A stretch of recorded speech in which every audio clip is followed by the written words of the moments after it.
Awat mga kabosing, good morning sa lahat. Welcome po ulit sa aking munting YouTube channel. Ngayon po ay 2025 na. Happy New Year po sa lahat. At ngayon po ay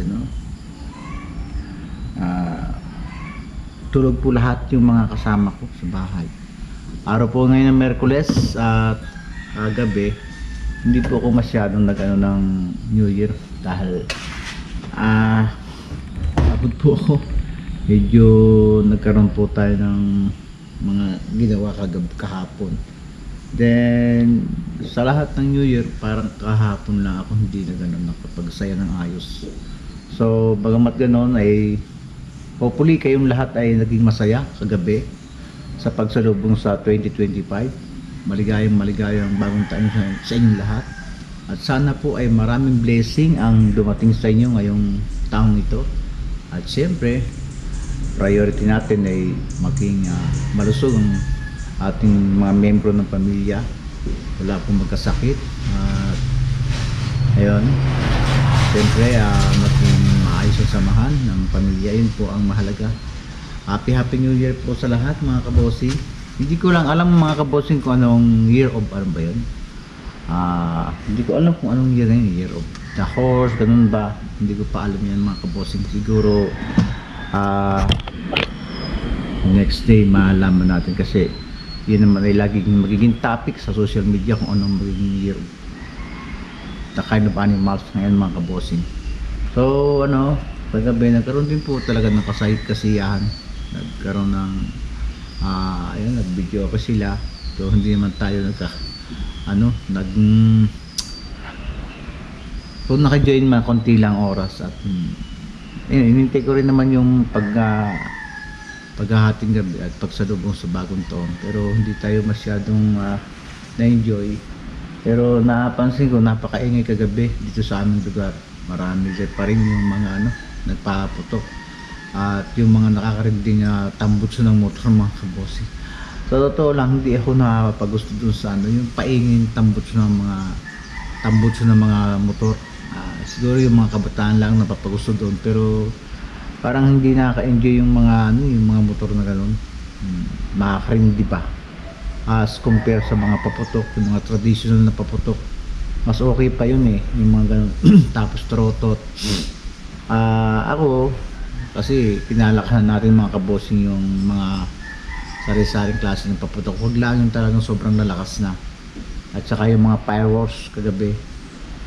At medyo maambon pa rin mga kabosing kagabi nung maghating gabi nakakita ko. At yun nung magsalubong lang sa 2025 medyo bumangon tayo.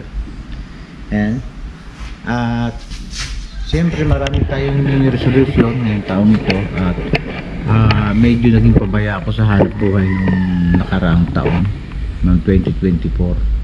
Hindi tayo naging masigasig sa paghahanap buhay dahil malimit pa rin talaga mga kabosing ako atakihin ng depression ko. Yung depression ko kasi walang oras once na ma-stress ako or mainis, dire-diretso yun mga kabosing. Kahit anong nakikita kong kasayahan parang wala akong nakikita. Yun po ang mabigat sa akin. Kaya sa totoo lang gusto ko sanang itigil na yung pagbablog kasi minsan pag inaatake ko tayong depression, may mga times na nadadala ko sa camera na hindi maganda. Kaya lalo ngayon humina lalo ang views ko, medyo napapabayaan ko. Nung pahuli malimit yung mga video ko, kaya lang na parang bagsak na yung mga views ko mga kabosing.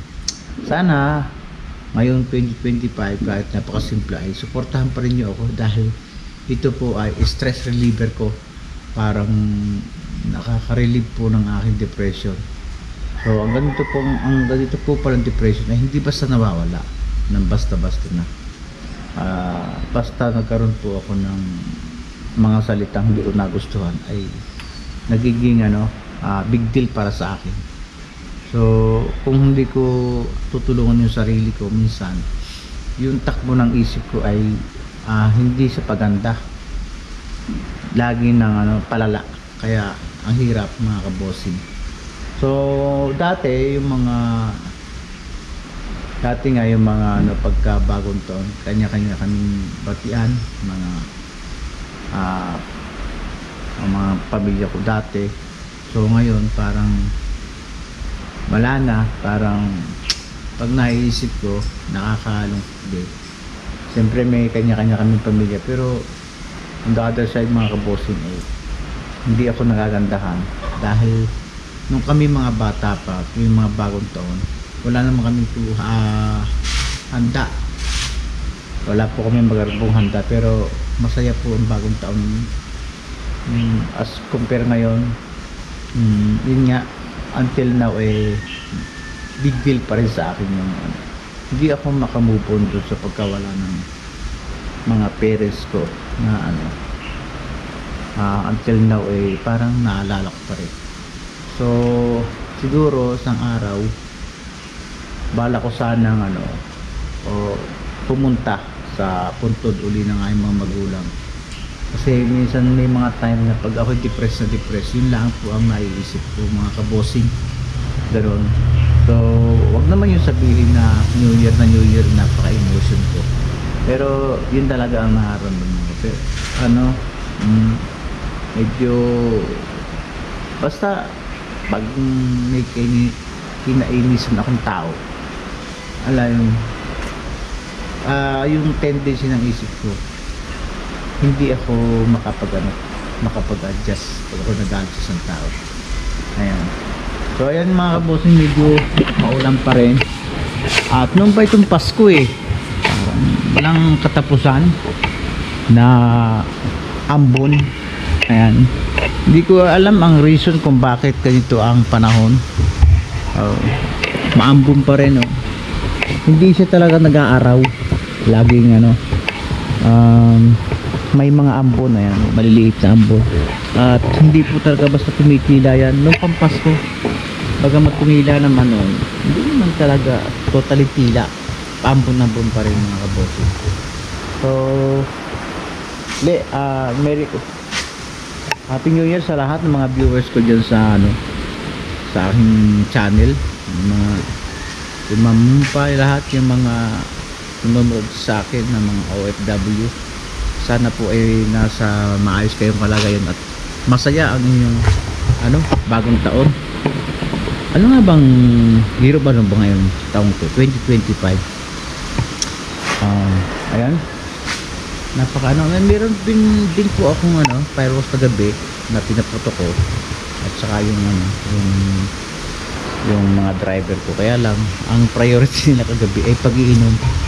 So hindi na tayo po uminom kasi nung Pasko ay nakainom po tayo. Ayan.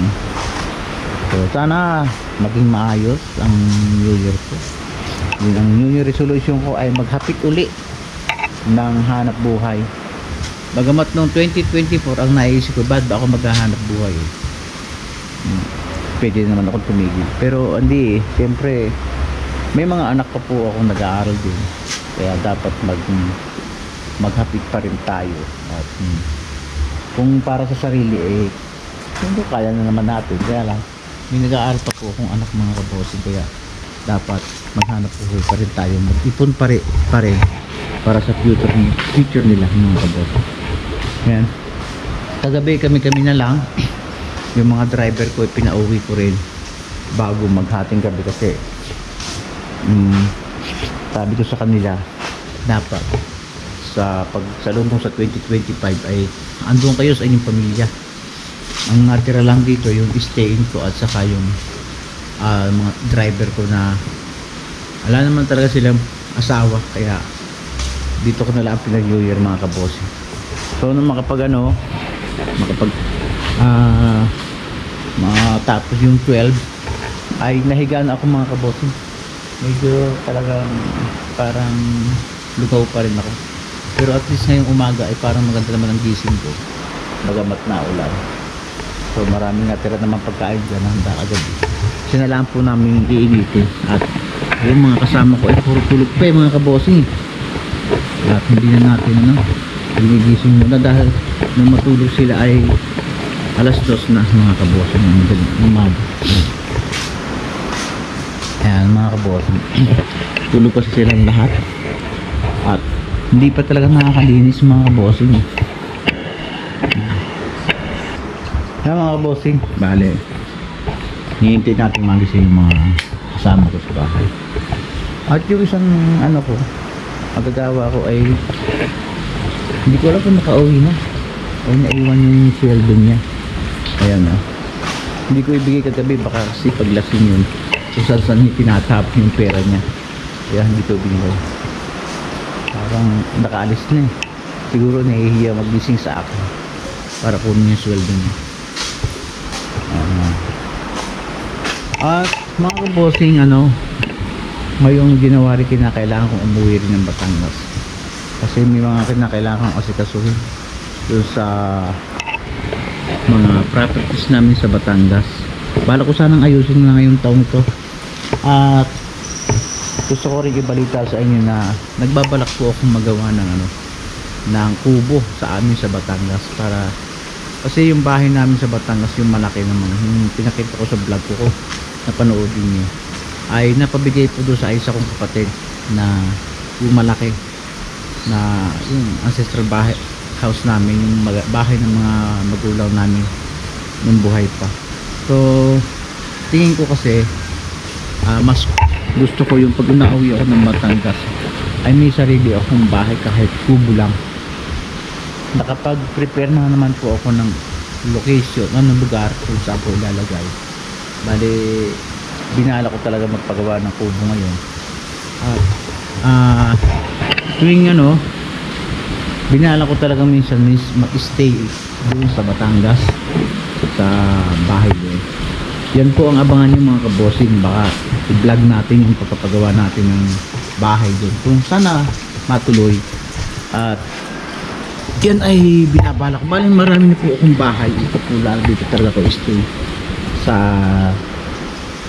bahay kong ito dahil dito po yung hanap buhay ko yung buy and sell ko at saka mga jeep ko pero nagbabalak po akong magbahay sa Batangas. Yun namang bahay ko doon iba ay puro paupahan, kaya klaro naman tayo titirahan yun. Yun nga, binala ko talaga na kayo ng isang maliit ako buko lang mga kabossing, kasi ngayon sa totoo lang mga kabossing hindi ako mahilig sa bahay na malalaki. Kung mapapansin nyo itong bahay kong ito, malaki po ito yung pababa pero hindi ko po siya pinataasan. At okay na sa akin yun. Ang pakiramdam ko kasi hindi naman ako sukat yung kabuhayan mo sa bahay, at saka okay na sa akin ito. May mga garahe pa nga ako mga kabossing din yung isang bahay hindi ko titirahan, pero hindi po ako nagpapagawa ng malaki, mga ordinaryo lang, maliliit lang. At ang mahalaga sa akin yung malaki po yung space na ginagalawan sa labas. Hindi po ako mahilig sa mag-stay sa loob ng bahay, puro sa labas. Yun ang gusto kong mangyari. Kaya yun pala ang nagiging takbo ng isip mo once na ito yung nakakaedad na o tumatanda ka na. Parang yung dati kasi nung ako'y nasa Batangas pa ay gusto kong tumira dito sa syudad, pero nung siguro ako'y ilang taon na dito, 35 years na ako sa Cavite or 34. Parang ngayon naiisip kong bumalik sa Batangas, pero hindi ako pwede mag-stay indoor dahil laging ganun ang sinasabi ko. Pero once na nandun na ako, ang iniisip ko, mapabuhay ba ako dito? Wala naman akong hanap buhay dito sa Batangas.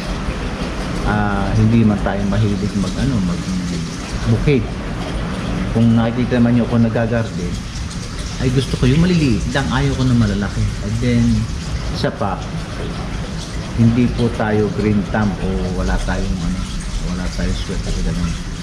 Kaya yung pagbabahay ko doon ay para bahay lang na matigilan once na ako'y mapatigil. At yung mga lupa namin doon, naiisip kong na ayusin namin. Yung partition, meron pa po kasi hindi naayos doon, kaya medyo napabayaan ko dahil nga ng siguro kung hindi ako nagka-depression, ayos na yun eh. Kaya lang ngayon nga nagka-depression tayo, may time na parang baliwala ba sa akin yung mga ganun bagay, pero ngayon try natin ayusin mga kabote. At kagabi may papakita kong mga ilang video clip na nung gabi. Hindi, kaya nga sabi ko sa inyo mga kabote, kahapon pahiga-higa pa rin ako dyan. Then nung mag-uumpisa sila, hindi ako masyadong nakijoin dahil yun nga, medyo inatake na naman tayo ng depression. Yun, mahirap po kasi basta makarecover na yung pagkatapos ng lahat ay basta okay na lang. Yung kung may depression na hindi, dapat po ay talaga maghintay ka ng tamang oras. At dati hindi ko pinapansin yung ganyan mga karamdaman, yung ganyan sakit ng depression. So mahirap pala mga kabosing, at saka mabilis kayong tamaan ng sakit. Ngayon mula nang magka-depression nga ako, lagi po akong nagkakaroon ng kinakaya naman ng masama pakiramdam, vertigo pa ako, lahat na, tapos na ako ospital. Ay ngayon naman na magpa-ospital eh, matindi sa akin ang ospital ko, pinakamahina lagi pagka nakumpay, lagi ng 100,000 eh, kaya ang bigat, kaya medyo nag-iingat tayo sa ating kalusugan. At kailangan pa natin mabuhay ng mga tagal-tagal dahil yung responsibility po natin sa ating mga anak, yung mga bata pa ay dapat makapag-aral po siya hanggang sa makapagtapos mga kabote. Ayan. At pag nakapagtapos po sila at stable na sila, ay pwede na tayong relax. Yun lang naman ang ating obligasyon sa ating mga anak mga kabote. Para at least hindi naman lumabas na kawawa yung mga nahuli kasi yung mga una ay nakapag-aral lahat. Yung mga anak, ayan, mga kabote. May bahala sila kung sila nag-aasawa na, basta napag-aral sila ay nasa kanila na yun. Yung pong anak ko ay nasa abroad, yung isa bali may mga pamilya na yung iba. Ayan, na sa akin na lang ay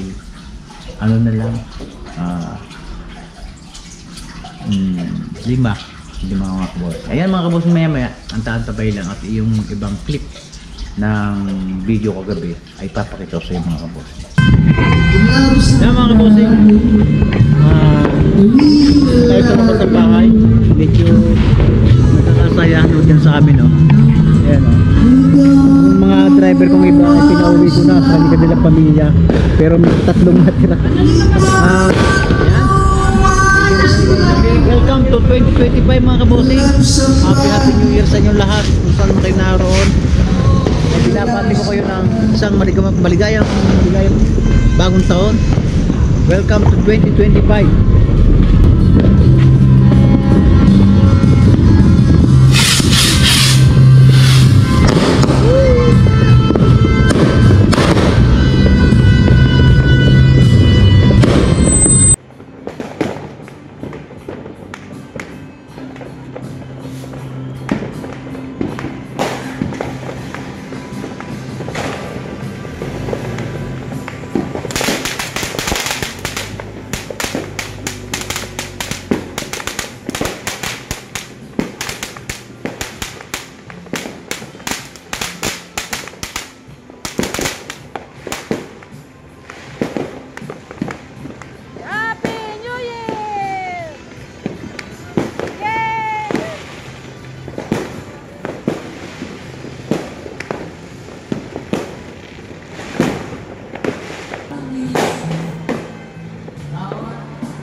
Yung mga kaboting, mag-aamusal kami. Ang daming natira nung bagong taon. Kain muna tayo mga kaboting.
Yung mga kabosing, at dito ko na rin pinuputol yung aking maximum video.